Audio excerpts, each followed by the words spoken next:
Well, hello. Today is Friday, January 17th, 2020. My name is Angela Hooper Menifield, and this is your HR moment with Menifield and Associates.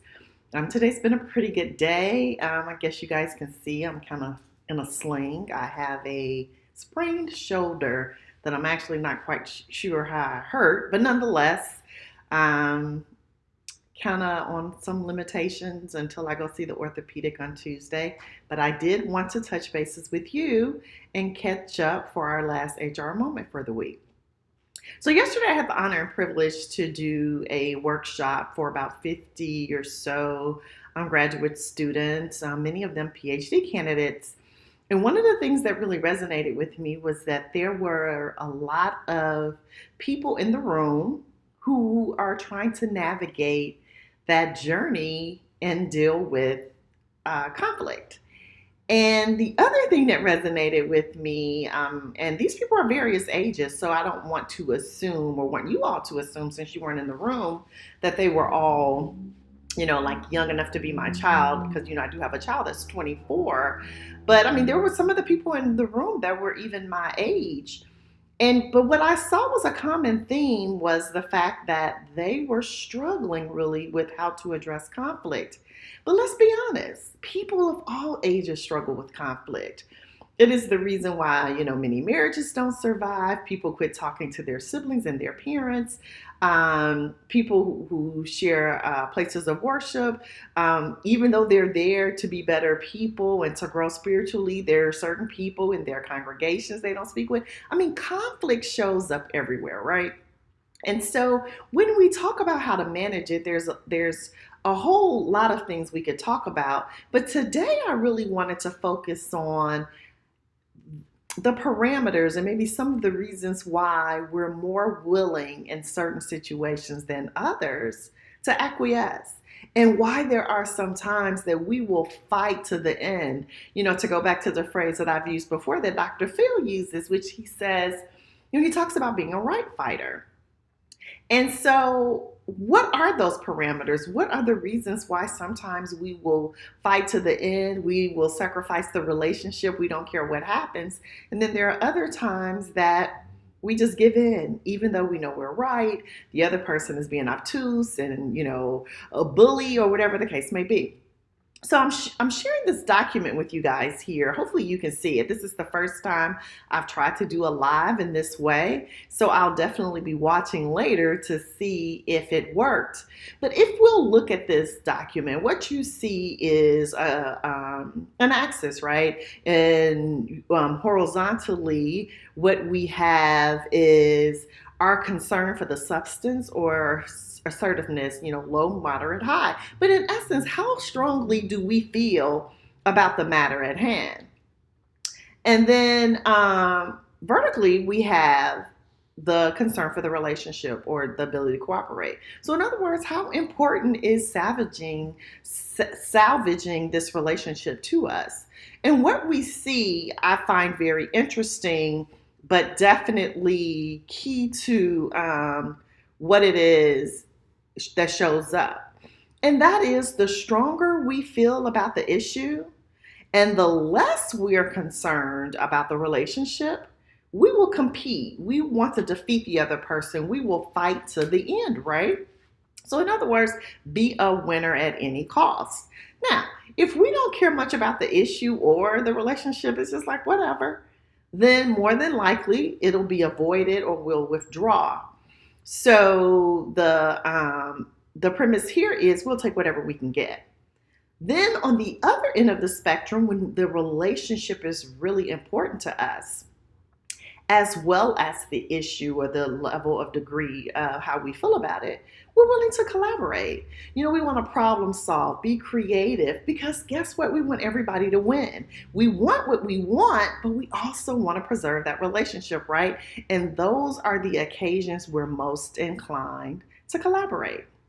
Now, then there is the situation where we really care about the relationship. It could be your spouse, your child, your parents. And what we're talking about is like, it is what it is. I really don't care. It's not a game changer. Those are probably the times we give in. You know, we jokingly hear men say all the time, and I say jokingly because I don't honestly believe that all the men that say this out in public that I hear really live by this standard. But they will say, well, in my house, I only use two words, and that's yes, dear. Well, the premise of that is my relationship with my wife is so important that I acquiesce, I give in, I accommodate whatever she says. So it's kind of like when I asked my husband, like I actually did today, since I'm not traveling like I planned to. I was like, oh, well, you want to go to the movies? He was like, okay. I mean, I don't think he cares that we go to the movies, but I also know for him, it's like it's not a deal breaker. So I'll accommodate whatever it is you want, we can do. So that's that variance.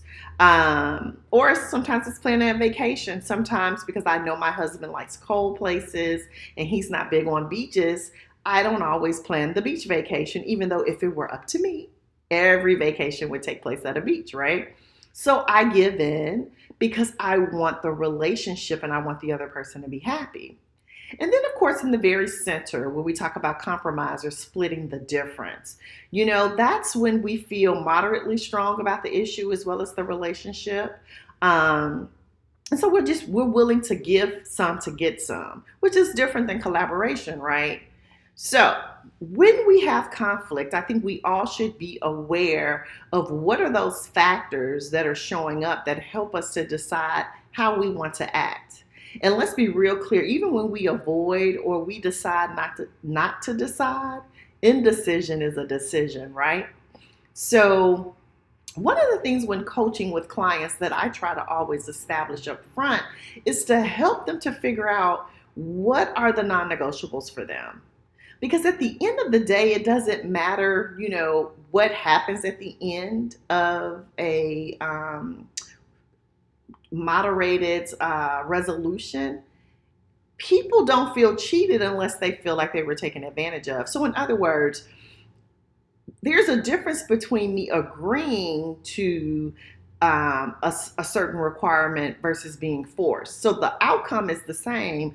I do whatever the requirement is, but how I feel about it could be different if I feel forced into it versus being entered into it in an amicable way, like I agreed with it. So if you know what your non-negotiables are, if you know the things that it doesn't matter what those things are, these are deal breakers, then you can make a better decision. Now, there are some things, I've jokingly told people that when it comes to living quarters, I have certain deal breakers. And one of them for me is I want a split bedroom plan. Well, guess what? I got sent a floor plan today that doesn't have a split bedroom plan in it. So I'm either going to have to accommodate or figure out how to collaborate, right? Because the relationship is really important to me because this is between me and my husband, right? So I say that to say I need to know what it is I'm willing to negotiate on. And if then I want to push the split bedroom plan, then what am I willing to get up to make sure that that's not a game changer for him? But what is a game changer for him is maybe some of the other things about the living arrangement. But walking to the discussion clear about what it is that I'm willing to negotiate on and not helps me be able to do that and also manage any potential conflict, right? Because conflict is basically one person wants one thing or one person wants another. And oftentimes we're in conflict and we don't even realize that because the other person believes it's conflict and we don't, and vice versa. And then there's internal conflict, right? So conflict shows up in our lives in different ways. But anyway, I hope this little chart has helped you to kind of see the parameters and where we get and how we get there. Because you may know that you give in certain relationships, but it never dawned on you why. And I would say more than likely those are the ones you really care about. And long story short, which can be a conversation for another day, if you feel like you're always giving in and always at the short end of the stick, maybe we need to reevaluate some of those relationships. So anyway, my name is Angela Hooper Menifield. This is your HR moment from Menifield and Associates on Friday, January 17th, 2020. Hope you guys have a great weekend. I'll be taking care of my wounded shoulder, and I look forward to seeing you next week. Take care, everybody. Bye.